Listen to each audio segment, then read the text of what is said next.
বেশি আছে না, পুলিশ কমিশনার ব্যারাকপুরে ছিলেন, ভালোবাসাটা বেশি আছে।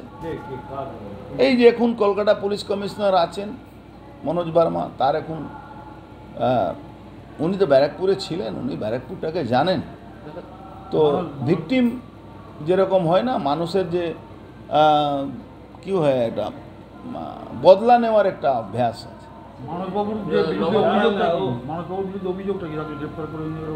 ভুলভাল কথা। মানসবাবু একটা সিনিয়র সিটিজেন, উনি কি মারামারি করতে গেছেন? উনি প্রতিবাদ করতে গেছেন। এটা প্রতিবাদী মানুষকে জব্দ করার জন্য চেষ্টা করছে। বদলা নেওয়ার কথা কেন বলছেন? হ্যাঁ, বদলা নিচ্ছেন কেন?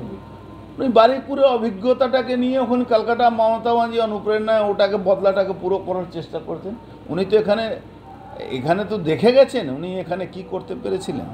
নবান্ন অভিযানে প্রথম গ্রেপ্তার অর্জুন সিংয়ের ঘনিষ্ঠ এবং দ্বিতীয় গ্রেপ্তারও অর্জুন সিংয়ের ঘনিষ্ঠ। এটা তো আমার গর্বের ব্যাপার ভাই, কি আমার ঘনিষ্ঠরা তিলোত্তমার জন্যে লড়াই করতে গিয়ে গ্রেফতার হয়েছে, আমরাও গ্রেফতার হতে পারি, কোনো অসুবিধা নেই। আপনার নামেও তো এফআইআর হয়েছে এবং বললাম তো, আমরাও গ্রেফতার হতে পারি, আমাদের কিচ্ছু যায় আসে না।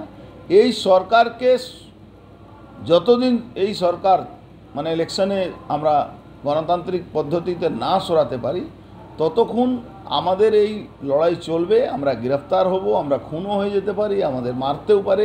কালকে দেখেছেন মিছিলের উপরে কীভাবে হামলা করার চেষ্টা হয়েছে। আবার ওখানে দুটো ছেলেদেরকে, আমাদের দলের কর্মীদেরকে গ্রেফতারও করা হয়েছে। আমাদের মিছিল সরকারিভাবে পারমিশনের মিছিল, সেই মিছিলে দাঁড়িয়ে রোডের উপরে গালাগালি করবে, জয় বাংলা স্লোগান দেবে, মারবে, ইট চালাবে, আর তারপরে আমাদের লোকই গ্রেফতার। এলোকি বলছেন যে বদলাও হবে, বদলও হবে। দেখুন, আগে বদল করে নি, তারপরে বদলাও নিয়ে। যে দুজন ধরা পড়ে